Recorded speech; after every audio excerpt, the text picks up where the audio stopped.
آل سيدنا محمد كما صليت على إبراهيم وعلى آل إبراهيم في العالمين إنك حميد مجيد. قال الله تبارك وتعالى في كلامه المجيد: أعوذ بالله من الشيطان الرجيم. بسم الله الرحمن الرحيم. ما كان لنبي أن يكون له أسرى حتى يثخن في الأرض تريدون عرض الدنيا والله يريد الآخرة والله عزيز حكيم. لولا كتاب من الله سبق لمسكم فيما أخذتم عذاب عظيم.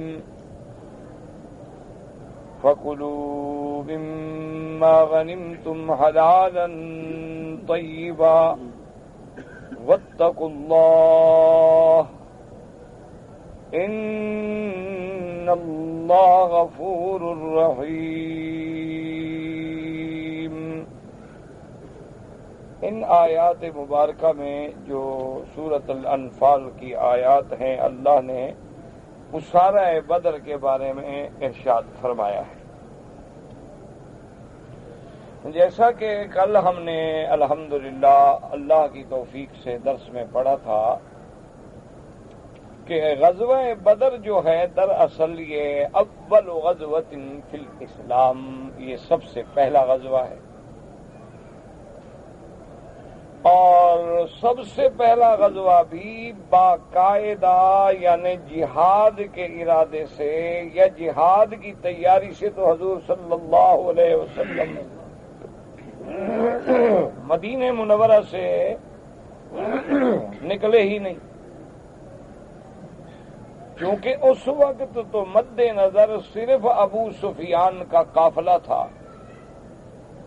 قافلہ تجارت جو ابو سفیان شام سے لے کر مکے آ رہے تھے. اور مسلمانوں کا مقصد بھی یہ نہیں کہ قافلہ لوٹنا یا قزاقی یا دہشت گردی، نعوذ باللہ. مسلمان تو ان چیزوں سے بعید ورا الورا ہے. حضور صلی اللہ علیہ وسلم کو خبر ملی تھی کہ اس قافلے میں تمام قریش نے دولت لگائی ہے تاکہ مسلمانوں کے خلاف پھر تیار ہو کے حملہ کریں. کہ قریش والے جو ہیں ان کے دو سفر ہوتے تھے، ایک گرمیوں میں اور ایک سردیوں میں. سردیوں میں زیادہ تر یہ یمن کا سفر اختیار کرتے تھے چونکہ یہ علاقہ گرم ہے، اور گرمیوں کے مہینے میں یہ شام کی تجارت کرتے تھے. تو دراصل یہ دو اسفار اور یہ دو جہاد جو ہیں ان کے مقاصد تجاریہ کے لیے کھلے ہوئے تھے. تو جنگ بدر کے سے پہلے ان لوگوں نے جب یہ سن لیا تھا قریش مکہ نے کہ بھی مسلمان حبشہ چلے گئے، ہجرت حبشہ کے بعد واپس آئے، پھر ہجرت حبشہ، پھر ہجرت مدینہ منورہ، تو ان کو بھی خبریں پہنچ رہی تھی. روز بروز اسلام طاقت پکڑ رہا ہے، اور مدینہ منورہ میں جانے کے بعد ان کو ایک مقر، ایک مستقر، ایک دار القرار مل گئی ہے کہ وہاں جا کر اپنی قوت کو مجتمع کر رہے ہیں. اور لوگ جو ہیں ماشاءاللہ انصار جیسے بالکل اوس و خزرج کے قبائل اسلام میں داخل ہو گئے.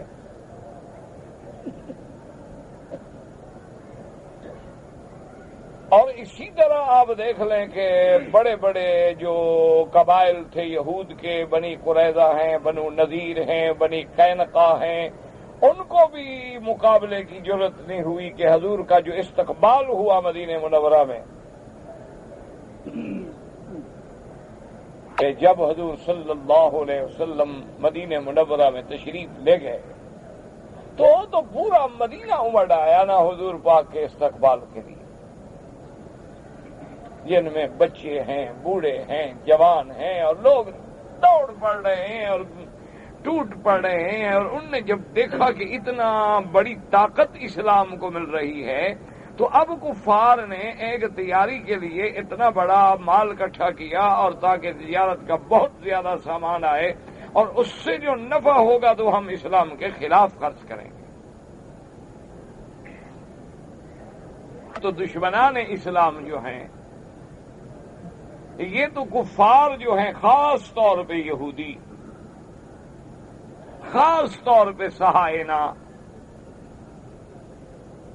اور اگر آپ اللہ توفیق دے اور تاریخ عالم پہ نظر ڈالیں تو آپ کو یہ بات یقیناً کھلی ارسی واضح نظر آئے گی کہ اسلام کے خلاف جو سازشیں میرے آقا رحمت دو جہاں صلی اللہ علیہ وسلم کے زمانے سے لے کر آج تک ہو رہی ہے، ان کے پیچھے یہودیت کا ہاتھ ہے.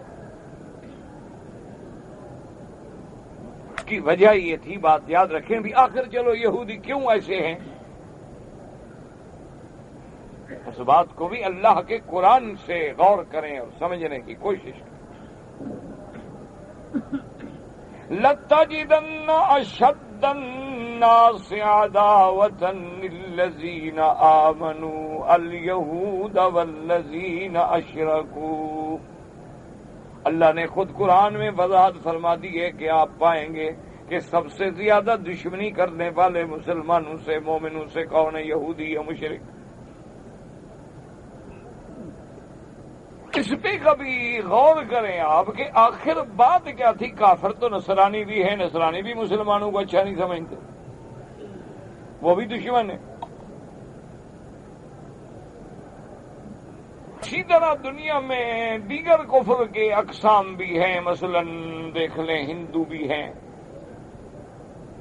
اور بدھ مت والے لوگ بھی ہیں. اسی طرح کچھ مناطق میں سکھ بھی ہیں، لیکن بہرحال یہ باقی جو ہے یہ تو چھوٹے چھوٹے مذہب ہے. نہ ہندو ہے ایک ملک میں ہے، 1.5 ملک میں ہے، اس کے علاوہ تو کوئی جانتا نہیں ہندو کیا بلا ہے. اسی طرح سکھ ہیں، وہ بھی ایک محدود ایریے میں ہیں، ایک محدود علاقے میں ہیں، ان کے علاوہ باہر کوئی جانتا نہیں کہ سکھ کیا بلا ہوتی ہے. اسی طرح بدھ مت بہت دور سے رہے، وہ بھی بت پرست تھے، بتوں کے پجاری تھے، اب بھی ہیں ان کے کچھ ملکوں میں. لیکن یہ نہیں کہ کیونکہ یہ سارے مذاہب جو ہیں ایسے بے اعتبار ظاہر کے بھی بے اعتبار باطن کے بھی اتنے بودے ہیں، اتنے یعنی کمزور اور سطحی ہیں کہ کسی اچھے آدمی کے عقل کو اپیل ہی نہیں کرتے. اللہ ناراض ہو جائے تو الگ بات ہے، اللہ ہی ناراض ہو جائے اور معاف کریں، اللہ معافی دے کہ کسی کے قسمت میں گمراہی لکھ دے تو پھر تو کچھ بھی نہیں ہو سکتا، کیونکہ ہدایت اللہ کے ہاتھ میں ہے، توفیق ہدایت اللہ کے ہاتھ میں ہے، اور جس کو چاہیں ہدایت دیں، جس کو چاہیں گمراہ کر دیں، اس کی مرضی.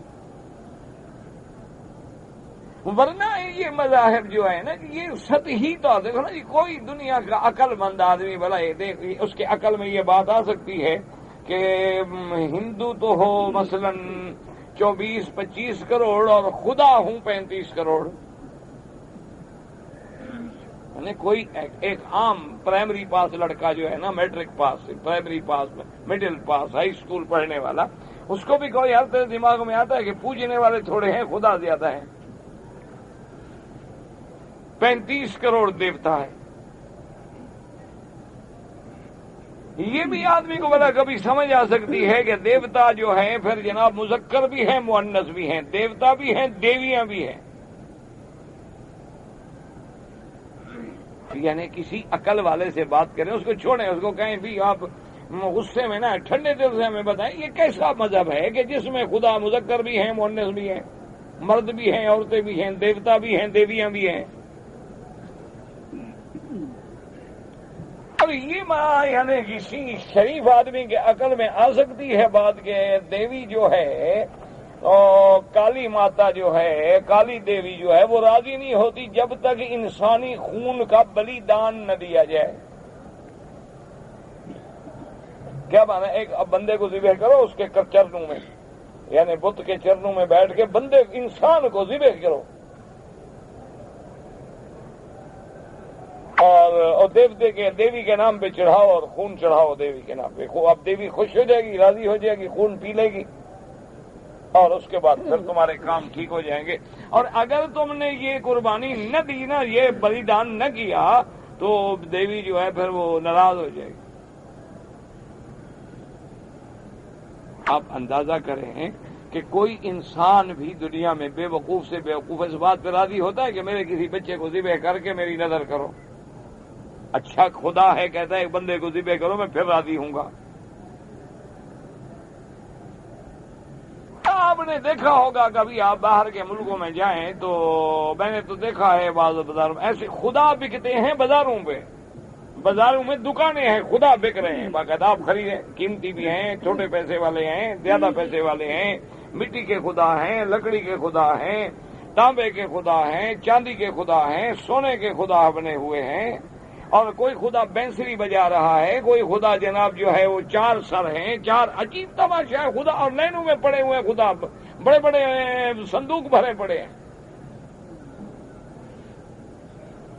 اور ہر آدمی الٹ پلٹ کے دیکھ رہا ہے کہ نہیں یار یہ خدا تو ٹھیک نہیں ہے، ٹوٹا ہوا ہے اور دوسرا. یہ کوئی مذہب ہے ایمان سے کہو نہیں. آپ مجھے بتائیں، چھوڑیں آپ، چلو عالم تو عالم ہوتے ہیں نا، اللہ نے ان کو علم دیا ہوتا ہے. ایک عام آدمی کو بھی لے جاؤ بازار میں کھڑا کر دو، یہ کیا ہے؟ ہو گیا جی خدا بکتے ہیں.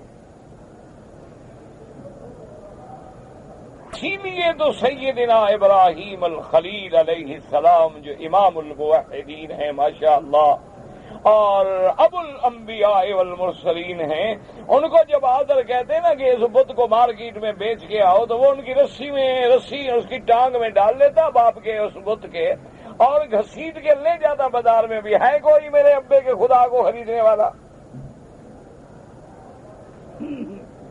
اسی لیے ابراہیم علیہ السلام اپنے ابا کے آگے اللہ تبارک و تعالی نے قرآن میں ذکر کیا، یا ابت لم تعبد ما لا يسمع ولا يبصر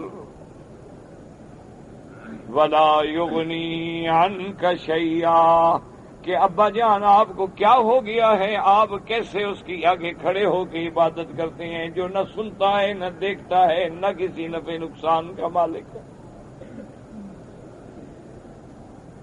یہ دراصل یہ مذاہب جو ہیں نا جی، اب اسی طرح آپ دیکھیں اللہ کے کعبے میں بیٹھے ہیں، ہمارے ملک میں، آپ کے ملک میں، انڈو پاک میں، یا مثلا برما میں، بنگلہ میں، اور جو ملک ہمارے سامنے ہیں، کیونکہ باقی ملکوں کی ہم اس لیے بات نہیں کر سکتے، انہیں دیکھا ہی نہیں دیا تھا. کبھی مسافر گئے 2 دن 4 دن، کہیں کوئی ختم نبوت کا کوئی جلسہ ہوا، بھگتا چلے آئے، ہمیں زیادہ تفصیل کا پتہ نہیں. ان میں چونکہ کچھ زندگی گزری ہے اس لیے ہم ان کا نام لیتے ہیں. آپ جا کے دیکھ لیں کہ ہمارے ملکوں میں بھی بت یعنی جو قبر پرستی ہے یا بدعات ہیں یا رسومات ہیں، یہ ان علاقوں میں زور ہے جہاں جہل ہے، علم نہیں. ٹھنڈے دل سے بالکل یعنی غور کر کے دیکھ لیں. اور یہ بھی دیکھ لیں کہ مثلا آج سے 50 سال پہلے کیا عالم تھا، 40 سال بعد کیا تھا کہ لوگ اب ذرا پڑھنے لگ گئے نا جی. جہاں مدرسہ نہیں تھا اسکول آ گیا، پرائمری اسکول آ گیا، اقرا کا اسکول آ گیا، کوئی تحفیظ القرآن کا مدرسہ آ گیا، کوئی نادرے کا مدرسہ آ گیا، کوئی حافظ گھر میں بیٹھ کے پڑھانے لگ پڑا. تو جوں ذرا آنکھیں کھلتی گئیں ان علاقوں میں قبر پرستی کا زور جو ہے وہ ٹوٹتا گیا.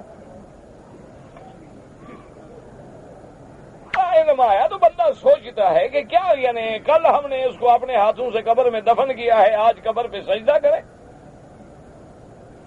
یہ کیا بات؟ ایسا علم آیا تو وہ خود کھڑا ہوتا ہے، مزار پہ غور کرتا ہے، وہ کہتا ہے جو اپنی موت کو نہیں روک سکے ہیں، جو ہماری طرح عام قبروں میں سو رہے ہیں، ان کے اوپر بھی اسی طرح مٹی ڈالی گئی ہے، ان کا بھی اسی طرح قبر بند کی گئی ہے، ان کو بھی اسی طرح دفن کیا گیا ہے، یہ کیسے مشکل کشا ہو سکتے ہیں؟ جو تھوڑا تھوڑا علم آیا نا جی، وہاں بدعت کا زور ٹوٹتا گیا. خود بخود لوگوں کو بات سمجھ آنے لگ گئی کہ سال میں 1 مہینے میں حضور سے محبت ہو جاتی ہے، 11 مہینے یہ کیا بات ہوئی کہ سال میں ایک دن جو آتا ہے 11ویں کا، اس دن تو دودھ تقسیم کرنا عبادت بن جائے اور باقی 28 دن نہ پیر یاد نہ 11ویں یاد. لوگ تھوڑا تھوڑا علم آتا گیا وہاں یاد رکھیں، بت پرستی ہو، کفر ہو، شرک ہو، بدعات ہوں، خرافات ہوں، وہاں ٹوٹ جاتی ہیں. اور ان کا کام کہاں چلتا ہے؟ جہاں جہالت ہو. اسی لیے کسی نے کہا تھا نا کہ چشم عالم کو کور رہنے دو اور میری پیری میں زور رہنے دو. جتنے جاہل ہوں گے ان کے نزدیک پیر بڑی چیز ہے. وہ جو علم غلم کہتا جائے، بیٹھا ہے نماز بھی پڑھا، حکا پی رہا ہے، جناب بھنگ بن رہی ہے، پیالہ پی رہا ہے، وہ اس کو کوئی جرت ہی نہیں کر سکتا کہے کہ نماز پڑھو. اگر کسی نے کہہ بھی دیا کہ یار سنا ہے پیر صاحب نے کہا چھوڑے یار، پیر جانے خدا جانے، تم کون ہو بات درمیان میں بات کرنے والے؟ بڑے آئے میرے پیر پہ اعتراض کرنے والے، پیر صاحب جانے ہیں، پیر صاحب کا خدا جانے. اور جو ان میں کچھ زیادہ اندھے معتقد ہوتے ہیں وہ کہتے ہیں بابا نماز تو پڑھو، تم نماز پڑھیں وہاں بھی. یہ کیوں پڑھیں؟ یہ تو پہنچے ہوئے لوگ ہیں. نماز ہوتی ہے اللہ تک پہنچانے کے لیے، یہ تو پہنچ گئے ہیں، یہ تو پیالہ پی کے پہنچ جاتے ہیں. 5 نمازیں پڑھنے کی کیا ضرورت؟ یہ تو تم وہاں بھی ان کے لیے ہے کہ ٹکر مارتے رہو، وضو کرو، نمازیں پڑھو، اللہ کا کرو. یہ تو ایک پیالہ پیتے ہیں پہنچ جاتے ہیں، پتہ نہیں کہاں پہنچ جاتے ہیں، یہ تو اللہ کو پتہ ہے. اب آدمی پاگل ہو جاتا ہے، کہیں نہ کہیں تو پہنچ جاتا ہے نا. اب عقل ہی کام نہ کرے. تو اسی لیے ہمیشہ یاد رکھیں کہ اب غور کریں، ذرا توجہ کریں، اس بات کو سمجھیں. میں جو ساری محنت کر رہا ہوں کہ وجہ کیا ہے، یہود آخر ہمارے اتنا زیادہ دشمن کیوں ہیں؟ کافر تو نصرانی بھی کافر ہے، کافر تو ہندو بھی ہے، کافر بدھ مت بھی ہے، کافر سکھ بھی ہے، کافر جو ہیں منکرین کتاب بھی ہے، کافر جو ہیں منکرین رسالت بھی ہے، کافر جو ہیں منکرین ختم نبوت بھی ہے، کافر جو ہیں تحریف قرآن کے قائل جو ہیں وہ بھی کافر ہیں، منکرین حدیث بھی ہیں وہ بھی کافر ہیں. اور جو دنیا میں نئے نئے فتنے ہیں اللہ پاک ہدایت عطا فرمائے. لیکن یہودیوں کو زیادہ دشمنی کیوں ہے؟ بلکہ جتنی فرقے ضالہ دنیا میں پیدا ہوئے ہیں، جتنی فرقے پیدا ہوئے ہیں ضالہ یعنی معتزلہ ہیں، ان کے پھر جتنی قسمیں ہیں، کرامیہ ہیں، قدریہ ہیں، جبریہ ہیں، خوارج ہیں، روافض ہیں، یہ جتنی گمراہ فرقے ہیں ان کے پیچھے یہودی ہے. آج بھی دیکھ لیں کہ جہاں عالم اسلام کے خلاف کوئی سازش ہو، عالم اسلام کو یا بلاد اسلام کو نقصان پہنچانے کا کوئی منصوبہ ہو، اس کے پیچھے یہودی. وجہ کیا ہے یاد رکھو، وجہ یہ ہوتی ہے کہ جتنا چوٹ زیادہ لگے نا درد اتنا زیادہ ہوتا. ایک آدمی اگر ایک منزل سے گرے تو چوٹ کم ہوگی، 2 سے 3 سے 4 سے. پھر اگر وہ 30 منزلہ بلڈنگ سے گرے،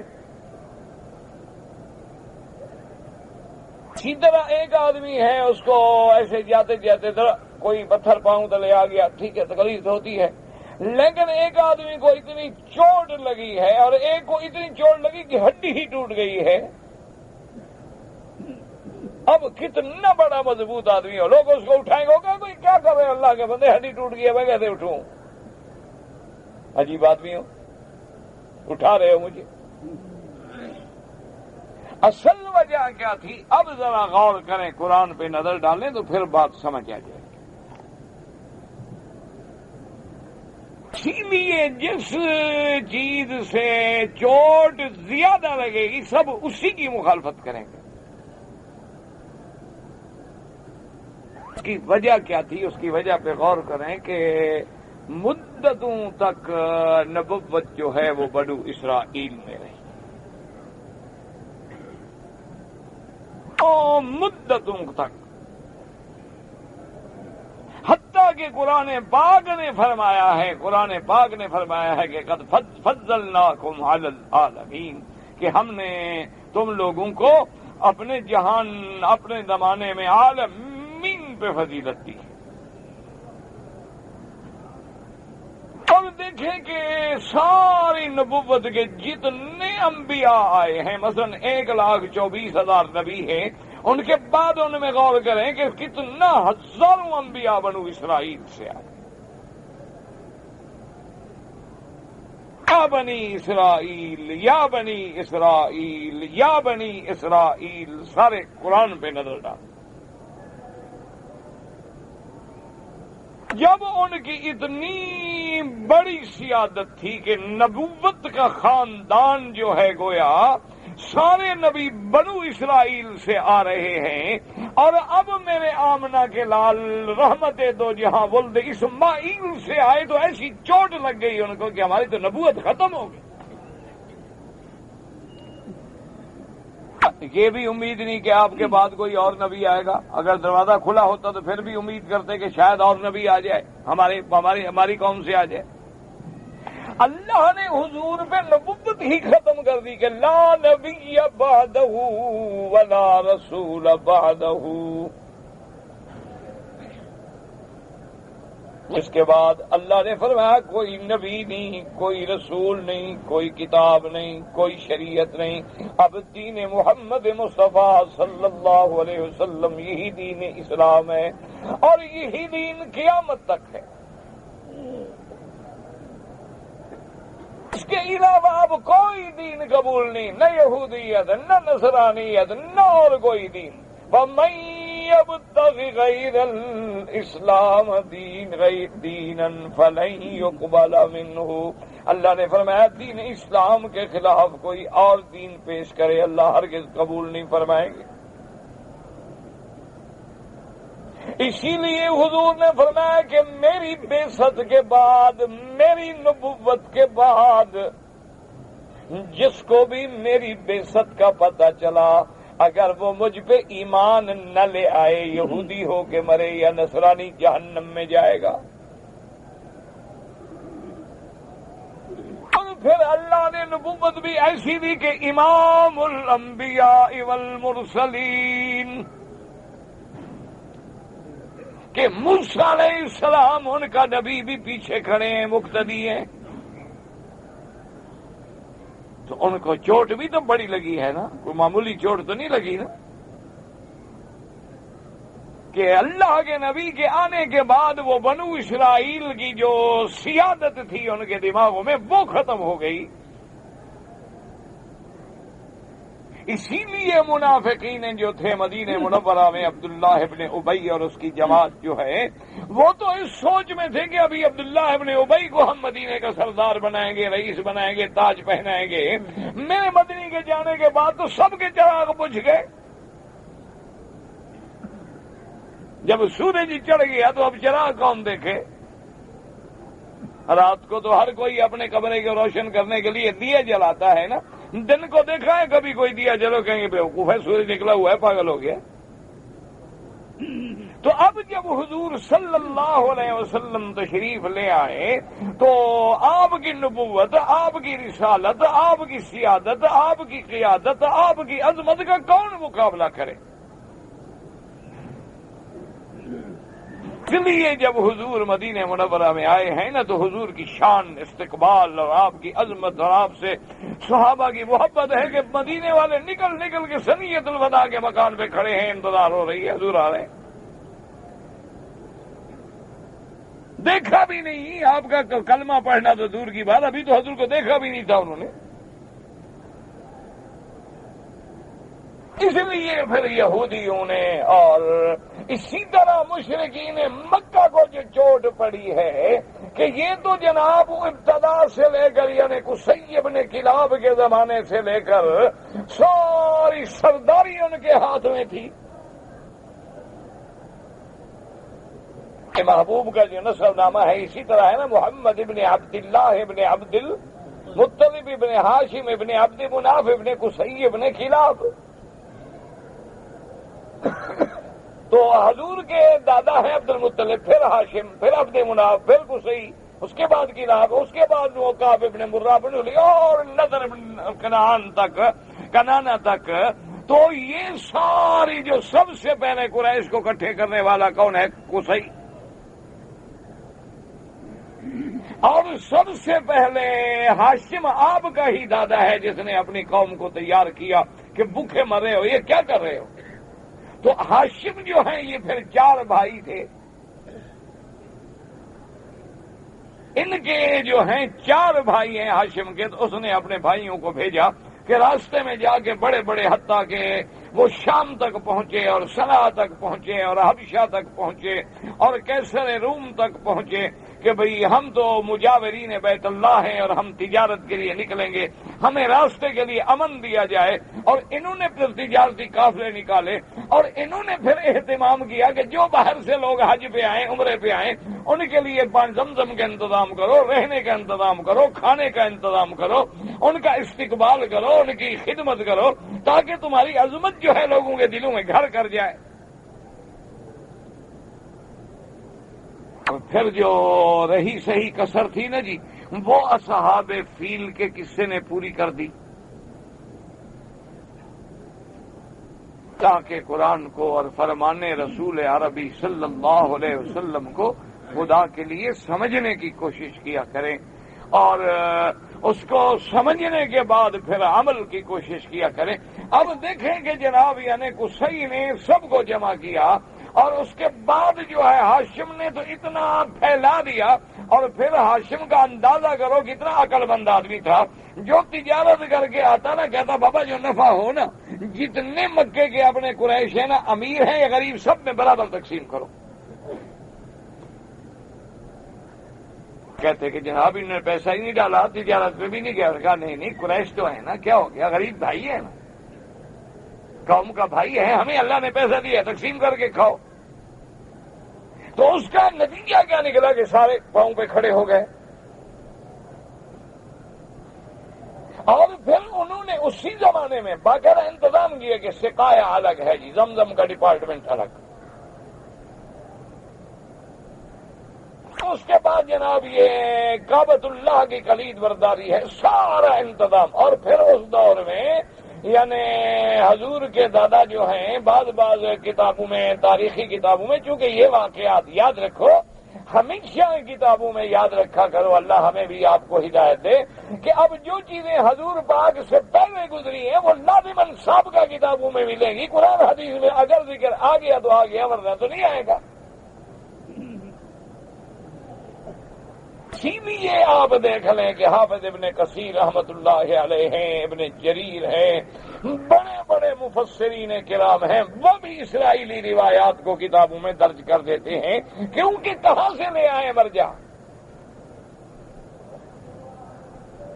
اب جناب ان کی سرداری جو تھی اس پہ مہر لگ گئی اصحاب فیل کے قصے سے. کیوں؟ اصحاب فیل کا معاملہ جو ہے وہ معمولی تو نہیں تھا کہ 60,000 کا لشکر لے کے آیا ہے اب رہا. آپ سوچ سکتے ہیں اس وقت مکے کی آبادی بھی شاید 60,000 نہیں ہوگی. مکے میں کتنے لوگ رہتے ہیں؟ اور وہ 60,000 کی فوج لے کے نکلا ہے، اور اس کے آگے پھر 18 ہاتھیوں کا ایک 18 ہاتھی جو کٹھے کر کے چلاؤ تو معلوم ہوتا ہے کہ دیوار چل رہی ہے. دیکھا نہیں، ایک ایک ہاتھی معلوم ہوتا ہے جیسے ایک کمرہ ہو.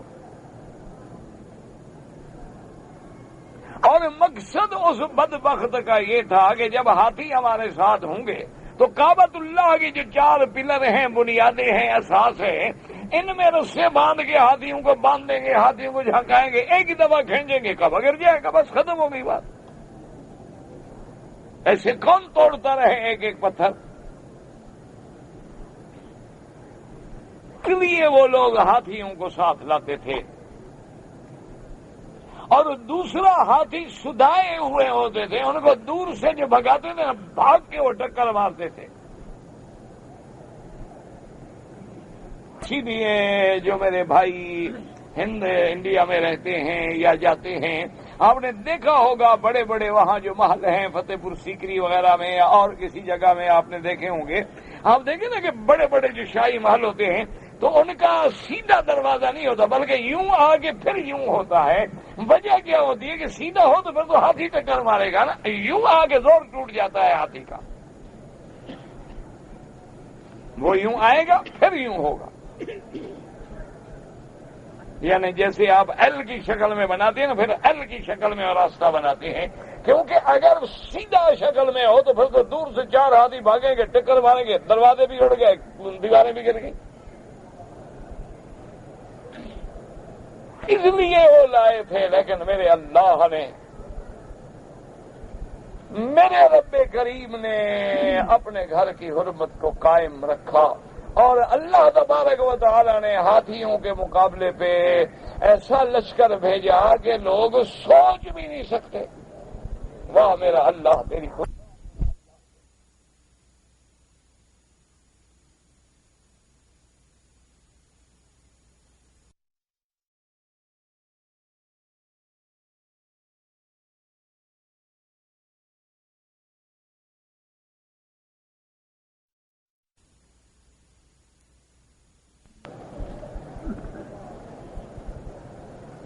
تو چاہے تو چڑیوں سے باز مروا دے, تو چاہے تو کسی چھوٹے سے بڑا کام دے, اور نہ چاہے تو کوئی بڑا کچھ بھی نہیں. اس لیے اللہ تبارک و تعالیٰ دیکھیں نا, اب اللہ اس بات پہ بھی تو قادر سے زمین میں دھس جاتے ہیں. دیکھو نا, یہ اللہ قادر ہے, ایمان سے کہے گا نہیں بھی جاؤ, زمین کو حکم دے دے نکل جاؤ, خلاص ختم ہوگی بات. تبارک و تعالیٰ نے نرالی فوج بھیجی, وَأَرْسَلَ عَلَيْهِمْ طَيْرًا أَبَابِيلَ تَرْمِيهِمْ بِحِجَارَةٍ مِّن سِجِّيلٍ. واہ میرا مولا, جب تو مرانے پہ آتا ہے نا, پھر چڑیوں سے باز مروا دیتا ہے, پھر تو چھوٹوں سے کام لے لیتا ہے, اور بڑے دیکھتے رہ جاتے. کیوں؟ اس کی مرضی ہے, جو چاہے کر دے. اللہ نے پرندے بھیجے, یاد رکھو یہ ابابیل جو ہے نا, لوگوں نے نام رکھ لیا ہے کہ جی ابابیل پرندہ, ابابیل پرندے کا نام نہیں ہے اللہ کے بندے. یہ بھی ایک لوگوں میں مشہور ہو گئی ہے بات, جیسے ابھی یہ چھوٹے پرندے اڑتے ہیں نا گاوے سے, کہتے ہیں جو ابابیل ہے, ابابیل ہے, ایسے بیوقوفی والی بات. آپ کو ملے ہیں, پوچھا ہے آپ نے ان کا نام, انہوں نے بتلایا ہے آپ کو کہ ہم ابابیل ہیں نا. آخر آپ نے جو نام رکھا ہے, کوئی برادری ہے آپ کی, تعارف ہے ان کے ساتھ, کبھی بات چیت ہوئی, بس جو گھڑ دیا. ابابیلا مانا متتابعتن, علماء نے لکھا مانا یہ ہے کہ ایک کے پیچھے دوسرا, فوجوں کی فوجیں, پرندوں کی جماعتوں کی جماعتیں. یہ مانا نہیں کہ ابابیل کوئی نام تھا ان کا. وَأَرْسَلَ عَلَيْهِمْ طَيْرًا, اور یہاں سے یہ بھی واضح ہو گیا کہ وہ بندے صرف ان کے لیے بھیجے گئے تھے. پرندے, وہ پرندے ایسے نہیں تھے کہ عام اڑنے والے پرندے, وہ تو خاص پرندے تھے جو اللہ نے صرف ان کو ہلاک کرنے کے لیے بھیجے. اس لیے صحابہ روایت نقل کرتے ہیں, صحابہ نے بھی تو سنی ہے پہلے کے بعد, کہ جانب بحر سے, جدے کی طرف سے وہ پرندے آئے تھے, اور کبوتر سے چھوٹے تھے, اور چونچ جو ہے ان کی سرخ تھی. یہ نہیں تھے چھوٹے تھے, وہ کبوتر کے برابر تھے, لیکن تھوڑے سے کبوتر سے چھوٹے تھے. اور وہ جہنم کے ذرات لے کے آئے ہیں. فرمایا وَأَرْسَلَ عَلَيْهِمْ طَيْرًا أَبَابِيلَ تَرْمِيهِمْ بِحِجَارَةٍ مِّن سِجِّيلٍ. جہنم کی آگ میں پکے ہوئے پتھر ہیں, اور 3 پتھر ہیں, ایک چونچ میں ہے اور 2 پنجوں میں ہیں. وہ لے کے آئے ہیں, اور قریش جو ہیں وہ پہاڑوں پہ پڑے ہوئے ہیں, اور دیکھتے ہیں کیا ہوا. ایک قریشی نے دوسرے سے کہا, وہ دیکھو جو پرندے ہیں نا, پرندے. انہوں نے کہا کہاں ہیں؟ وہ ڈرے ہوئے تھے نا, دیکھا, انہوں نے کہا نظر تو آ رہے. دوسرے نے کہا مجھے بھی نہ, اور نے کہا نہیں, خوش ہو جاؤ, معلوم ہوتے خاص پرندے ہیں کوئی. اور جناب وہ پرندے بھی ایسے بڑے ہوئے ہیں، اللہ کے بھیجے ہوئے ہیں، سمجھے ہوئے ہیں، کسی مکے والے پہ ایک پتھر بھی نہیں پھینکا۔ اور جناب وہ یاد رکھیں کیوں اللہ کی شان ہے کہ اللہ کا حرم ہے، اللہ کے کعبے کی حرمت کی حفاظت کے لیے تو وہ آئے ہیں، اور اس کے بعد جو ہے جناب وہ آگے بڑھتے گئے پرندوں کے غول در غول جماعتوں کی جماعتیں آ رہی ہیں، ایک دو پرندے نہیں ہیں، اور جا کے 60,000 کے لشکر کے اوپر ایسے جم کے پرا لگا کے کھڑے ہو گئے، فوج ہے اللہ کی۔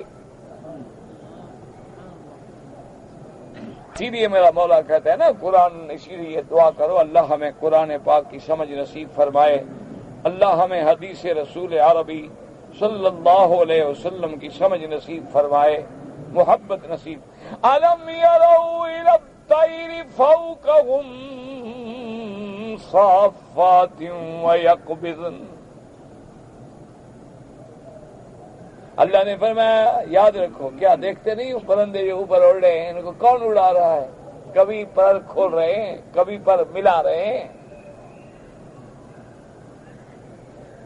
ان کو کس نے روکا ہوا ہے؟ فضاؤں میں نیچے بھی نہیں گرتے، ان کو تھامنے والا کون ہے؟ ما یمسکہن الا الرحمن۔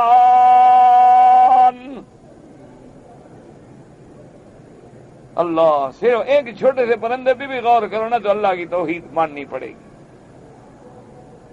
نا۔ ایمان سے کہو، پرندہ جب چھوٹا سا ہوتا ہے، چھوٹے سے پرندہ، چڑیا کا بچہ کیسے ہوتا ہے؟ دیکھا تو آپ نے، دیکھا چڑیا تو دیکھی ہے نا، چڑیا ہے، مرغے ہیں، مرغیاں ہیں، ان کے بچے تو چھوٹے چھوٹے دیکھے نا، ایسے جیسے کپاس کے گولے سے پڑے ہوں چھوٹے چھوٹے۔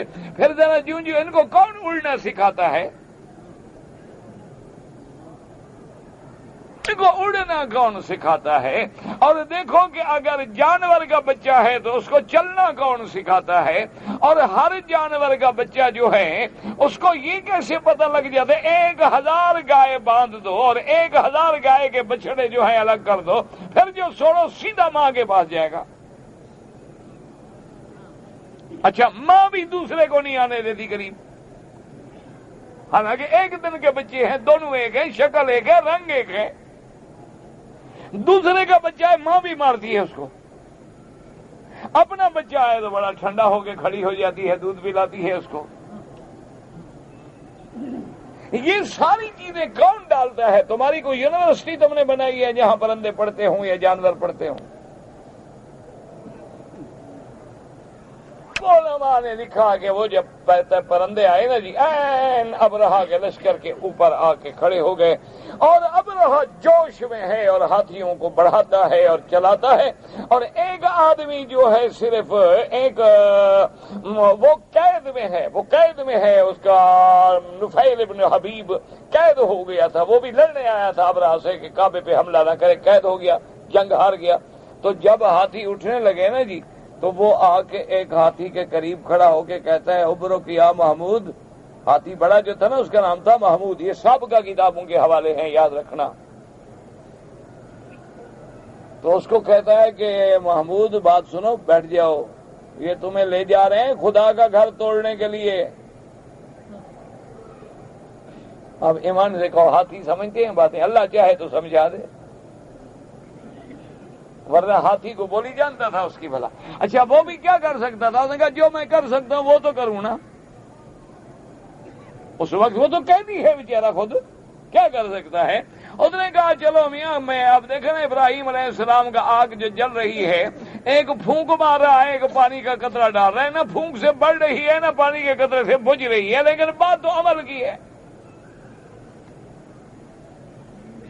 اس نے کہا میں کچھ نہیں کر سکتا، نہ ابرہا کو روک سکتا ہوں، اپنی فوجیں مروا چکا ہوں، چلو اپنا غصہ نکال لو یا جو کچھ کر سکتے۔ اس کی دوستی تھی اصل میں ہاتھی والے چلانے والے سے، اپنا انیس جو ہے نا وہ ہاتھیوں کے چلانے کا جو سردار تھا، ان کا ساربان جو تھا اس کا نام تھا انیس، تو اس سے نفیل کی دوستی تھی، اس وجہ سے وہ ہاتھی کے قریب آ گیا، اور اس نے آگے اس کو کہا کہ دیکھو کعبے کی طرف جا رہے ہو تم، اللہ کے گھر کو گرانے کے لیے تمہیں جا رہے ہیں، میرا مشورہ ہے بیٹھ جاؤ۔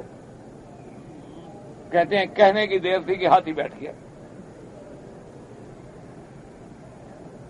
بہت جوش میں ہیں، اس نے کہا اٹھاؤ چلاؤ ان کو، جناب وہ ساربان مارتے ہیں، گرد مارتے ہیں، وہ لوہے کے بڑے بڑے گرد ہوتے ہیں، اس کے اندر گھس جاتے ہیں، مارتے ہیں۔ لیکن ہاتھی نے کہا جو مرضی آئے کر لو، خدا کے کعبے پہ میں نہیں حملہ کرتا، اللہ کے کعبے سے تو جانور بھی حیا کرتا ہے، ہم بندے نہ کریں۔ وہ حیران ہو گئے کہ یہ تو ہمارا ہاتھی ایسا نہیں۔ انہوں نے کہا اچھا ایسا کرو، ساربان نے کہا یہ اس کو ایسا کرتے ہیں کہ اس کو دوسری طرف چلاتے ہیں نا، تھوڑا چکر کاٹ کے پھر آئے گا، تو اب وہ یمن کی طرف چلائیں تو جناب دوڑنا شروع کر دے، دوسری طرف چلائیں دوڑنا، پھر جب اس کا رخ مکے کی طرف پھریں پھر بیٹھ جائے۔ انہوں نے کہا یار یہ پتہ نہیں کیا ہو گیا، اس کو کیا ہو گیا، اتنا بڑا ہاتھی، سب سے بڑا ہاتھی تمہارا یہی ہے۔ اتنی دیر میں اللہ کی فوج کو آرڈر مل گیا کہ بس اب دیکھ لیا ہم نے، حملہ کر دو ان پہ۔ تو اللہ نے حکم دیا، انہوں نے جو اوپر سے وہ کنکر پھینکا ہے جہنم کا، تو سابقہ کتابوں میں روایات ہیں کہ ہاتھی کے اوپر جو بندہ بیٹھا ہے خود پہن کے لوہے کی، اس کے سر میں جو آیا اندر سے نکل کے، ہاتھی سے نکل کے زمین میں دھنس گیا پتہ۔ اور حالت یہ ہو گئی، قرآن مثال دی اللہ نے کہ فَجَعَلَهُمْ كَعَصْفٍ مَأْكُولٍ، اللہ نے فرمایا پھر ہاتھیوں والوں کو ہم نے ایسے کر دیا کہ جیسے گھاس کو روند دیتا ہے نا جانور پاؤں میں، اور روندا ہوا گھاس دیکھا ہے، اور بعد نے کہا کہ نہیں کھانے کے بعد اگالی کر کے چگالی کر کے جب پھینکتا ہے، بعد نے کہا نہیں جانور جو کھانسے کے بعد پیچھے سے نکالتا ہے اور وہ پاؤں میں اس کا گوبر جو ہے ریزہ ریزہ ہو جاتا ہے، ایسے ہم نے ریزہ ریزہ کر دیا کعبے کے دشمنوں کو۔ اللہ کے گھر سے امن سے کھیلنے والے جو بھی ہوگا، اللہ کے اس بلد الامین میں جو بھی فتنہ کرے گا وہ بچے گا نہیں۔ ایسا مقام ہے کہ جہاں آدمی کو امن، ادب، احترام، سکون، گناہوں سے دور، اگر بندہ ہے غلطی ہو گئی فوراً توبہ کر لے، انسان ہے، بندہ ہے، ہم کوئی فرشتے تو نہیں ہیں، ہم سے گناہ ہوتے۔ جناب جب یہ عالم ہوئی تو عبد المطلب مکے میں ہیں، اور وہ تھے وہاں وادی محصر کے قریب اور عرفات کے قریب، کہ 60,000 کا لشکر ہے نا، کہاں تک پھیلا ہوا ہے۔ اب جناب ایسے ہو گیا، اچھا پھر خدا کی شان دیکھیں، سب سے پہلے جو چیچک کی بیماری ہے یہ بھی ان پتھروں کے آنے کے بعد شروع ہوئی، بعد کو سارے بدن میں چیچک ہو گئی، اور خود ابرہہ کا یہ حال ہوا، وہ فوراً نہیں مرا، اس کا تو یہ ہوا کہ کبھی یہ انگلی گر جاتی، کبھی دوسری گر جاتی، کبھی یہ انگلی کٹ کے گر جاتی، کبھی یہ گر جاتی، عضو جس ذرا گرتے گرتے گرتے گرتے یمن پہنچا، برباد ختم ہو گیا، ٹکڑے ٹکڑے ہو گئے۔ عبد المطلب نے جو اس وقت سردار ہیں اپنے بیٹے سے عبداللہ سے کہا، جو حضور پاک کے والد ہیں، سیدنا محمد الرسول اللہ صلی اللہ علیہ وسلم، انہوں نے کہا کہ بیٹا ایسا کرو کہ جلدی جاؤ، جوان آدمی ہو، گھوڑے پہ جا کے پتہ تو کرو کیا ہوا، وہ لشکر آنے والا تھا، حملہ کرنے والا تھا، کافی دیر گزر گئی، اتنا ٹائم گزر گیا، آئے نہیں ہے، وجہ کیا، ابھی تیاری کر رہے ہیں، دیر کر رہے ہیں، کوئی موعد بدل دیا ہے، پتہ تو کرو۔ کچھ دیر کے بعد جب عبد المطلب نے دیکھا، کیا دیکھتا ہے کہ میرا بیٹا عبداللہ جو ہے گھوڑا دوڑاتا ہوا آ رہا ہے، اور کپڑا جو ہے پنڈلی سے اتر گیا ہے، لیکن وہ گھوڑے کے اتنے جوش میں ہے کہ اس کو خیال نہیں کہ میں کپڑا ٹھیک کروں، تو دور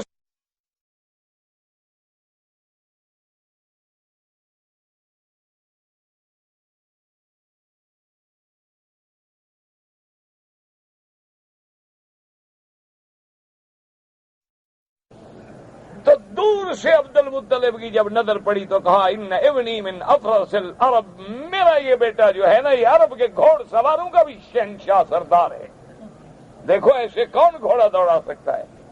اور کہا سنو میرا بیٹا کوئی خبر ضرور لا رہا ہے، دیکھا نہیں اس کے کپڑے ہی نہیں بیچارے کے۔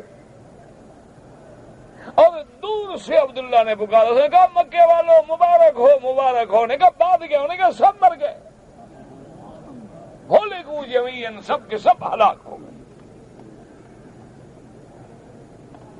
جب آ گئے تو عبد المطلب نے حکم دیا.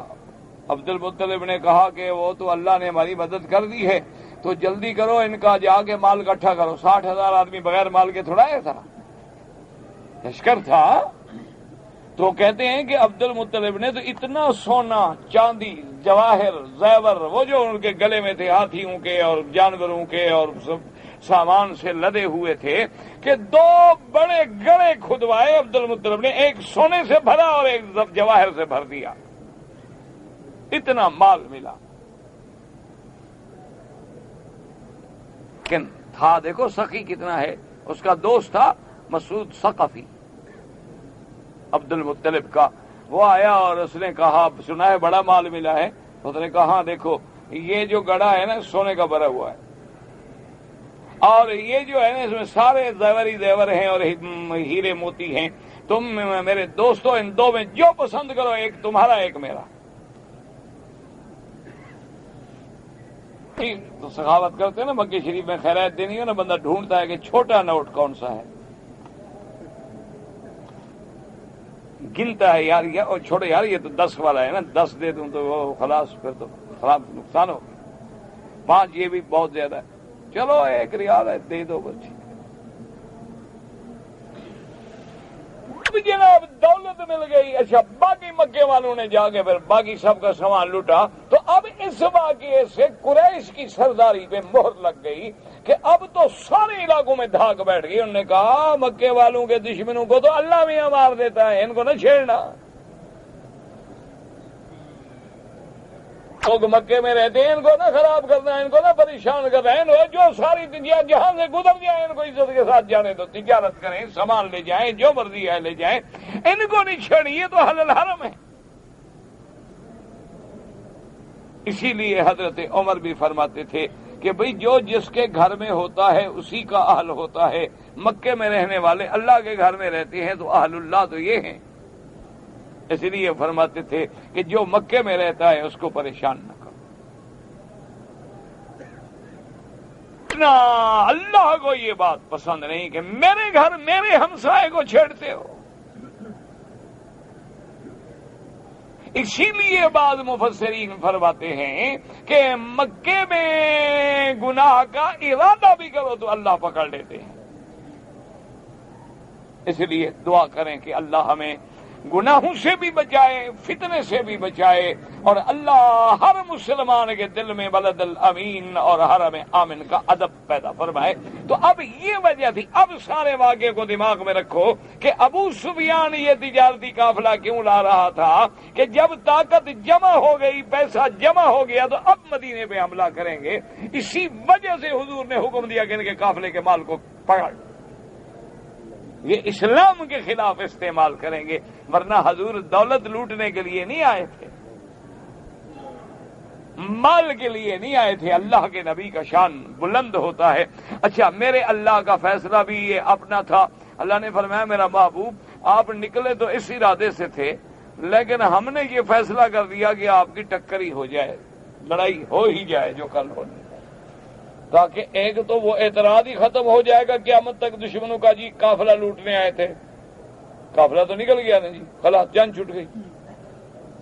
اور دوسری بات یہ ہے کہ ہم اس دن کو چاہتے ہیں یوم الفرقان یوم التقى الجمعان، کہ اس دن کو جو ہے حق و باطل کے درمیان میں ہم فرق کرنے والا دن بنا لیں. تو اللہ نے اس طرح یہ بدر کا واقعہ پیش آیا. تو اب نہ صحابہ کی تیاری ہے، نہ مال غنیمت کے بارے میں معلومات ہیں، نہ قیدیوں کے بارے میں معلومات ہیں. پہلی جنگ ہے، پہلی جنگ میں معلومات کہاں سے ملیں؟ اس لیے حضور نے صحابہ سے مشورہ لیا. حضرت صدیق اور بعض صحابہ نے کہا کہ حضور ان سے فدیہ لے کے چھوڑ دیں، ہو سکتا ہے مسلمان ہو جائیں. اور حضرت عمر اور حضرت سعد نے مشورہ دیا کہ نہیں یا رسول اللہ ان کو بالکل نہ چھوڑیں. آج اللہ نے ہمیں موقع دیا ہے، یہ وہ ہیں الذین اخرجوک. انہوں نے کہا میرا مدنی یہ وہ لوگ ہیں جنہوں نے آپ کو مکے سے نکالا ہے، یہ ہمارے دشمن ہیں، آج اللہ نے ہمارے ہاتھ میں دے دیے ہیں، ان کو چھوڑنا نہیں ہے۔ حکم دیں حضور آپ بھی، حضرت علی کو حکم دیں، حمزہ کو حکم دیں، مجھے تلوار دیں، ہر آدمی اپنے اپنے رشتہ داروں کی گردن پہ تلوار رکھے۔ جب انہوں نے کلمہ نہیں پڑھا، ان سے ہمارا کیا رشتہ ہے؟ ختم کر دیں آج ان کی قوت کو، مٹا ڈالیں مشرکین کی قوت کو۔ 70 ان کا پہلے مارا گیا ہے، 70 اور مارا جائے گا، 140 مارے جائیں گے، جان چھوٹ جائے گی۔ یہ جب تک زندہ ہے نا، اسلام کا مقابلہ نہیں کر سکتے۔ حضور نے فرمایا عمر، اگر ابو بکر اور تم ایک بات پہ متفق ہو جاتے نا، پھر تو میں تم دونوں کی بات مان لیتا، لیکن تمہاری رائے میں اختلاف ہے، اور تم تو ویسے بھی ماشاءاللہ سابقہ کتابوں میں بھی تمہاری تعریف یہی آئی ہے کہ وہ تو لوہے کا سینگ ہے، ادھر ادھر نرم ہوتا ہی نہیں۔ تو حضور بھی چونکہ سراپا رحمت تھے، سراپا شفقت تھے، اس لیے حضور پاک نے ان صحابہ کی بات مان لی کہ چلو کافروں سے فدیہ لے کے چھوڑ دو، چلو ان کو مفت تو نہ چھوڑو، کچھ نہ کچھ فدیہ لے لو، فدیہ دے دیں تاکہ مسلمانوں کی مالی حالت بھی بہتر ہو جائے اور جو کمزوری ہے وہ بھی رفع ہو جائے، اور جن کو ہم چھوڑیں گے آخر بہرحال ان کے دل میں بھی کوئی نہ کوئی ہمارا اثر تو ہوگا، شاید ان کو اللہ پھر اسلام بھی نصیب کر دے۔ تو اس لیے حضور نے ان کی رائے پہ ان کو چھوڑ دیا۔ اب اس کے اوپر یہ عتاب کی آیات گزری ہیں، اس میں اب یاد رکھنا 2 حدیثیں ہیں، ایک حدیث حضرت ابی ہریرہ کی ہے اور ایک حدیث حضرت ابن عباس کی ہے۔ زندگی باقی انشاءاللہ تو باق پاتی۔ آدمی مکے میں رہتا ہے اور اپنے گھر سے احرام باندھ کے عمرہ کیا، نہیں میرا بھائی، عمرے کے لیے اس کو حد حرم سے باہر جانا ہوگا، چاہے وہ تنعیم جائے، جہرانہ جائے، عرفات چلا جائے، یعنی حد حرم سے باہر ہل میں جا کے پھر احرام باندھے گا، الا حج کا احرام جو ہے وہ گھر سے باندھے گا۔ آدمی کے ذمے حقوق العباد ہیں، ادا کرنے کی کوشش کی لیکن نہیں کر سکا، پکڑا گیا، قیامت میں نیکیاں دینی پڑے گی۔ اگر اس کی اولاد ہے تو کوشش کرے والدین کی طرف سے ادا کر دے۔ باپ نے ادا نہیں کیا، مثلا باپ کے اوپر قرضہ ہے 10,000، باپ مر گیا، ادا نہیں کر سکا بیچارہ، اولاد موجود ہے، باپ کا قرضہ ادا کر دے۔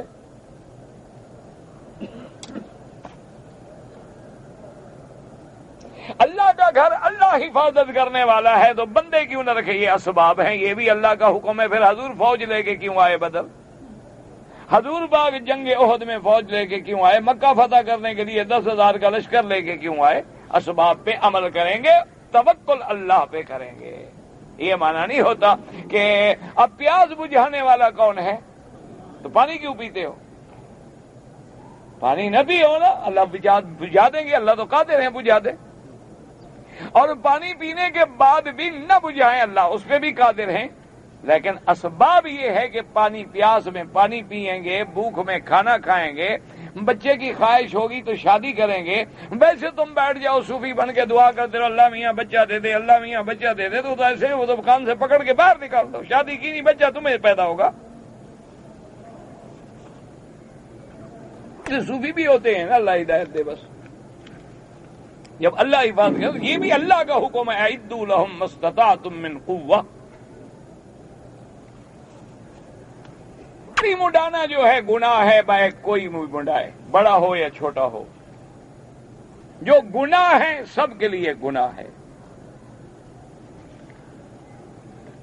اگر میں طواف کے بعد واجب الطواف پڑھنا بھول گیا، بعد میں مجھے یاد آیا، کوئی بات نہیں، جب یاد آئے پڑھ لو، کیونکہ امام ابو حنیفہ رحمت اللہ علیہ کے نزدیک 2 رکعات واجب الطواف ہیں، باقی ائمہ کے نزدیک 2 رکعات سنت ہے طواف کی۔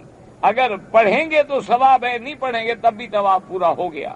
لیکن امام صاحب کے نزدیک چونکہ واجب ہیں، اور واجب کی ان کے نزدیک قضا ضروری ہے کہ جب بھی یاد آئے قضا کرو، تو اس لیے اگر آپ نے نہیں پڑھے، کسی اور مسجد میں پڑھ لیے، کوئی حرج نہیں۔ بلکہ ایک دفعہ یہ بھی آتا ہے کتابوں میں کہ حضرت ابن عمر نے بہت حد حرم سے باہر جا کے پڑھے، مدینے جا رہے تھے، باہر جا کے پڑھے۔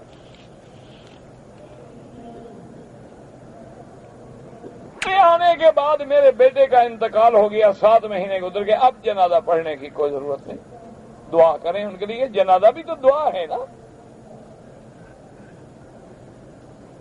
غیبت چغل خوری تو ایک چیز ہے. بہتان یہ ہوتا ہے کہ اس بندے میں وہ عیب نہ ہو اور تم کہہ دو. یہ ہے بہتان. اور غیبت کا معنی یہ ہوتا ہے کہ بندے میں وہ عیب تو ہے لیکن اس کے پس پشت تم کہہ رہے ہو فلاں ایسا فلاں ایسا فلاں ایسا. یہ غیبت ہے.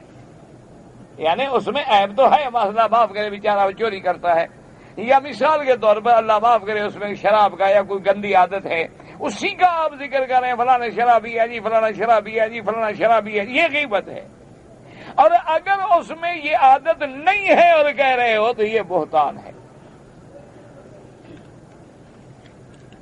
عورت اپنے بھائی کے سامنے سر ننگا نہیں کر سکتی.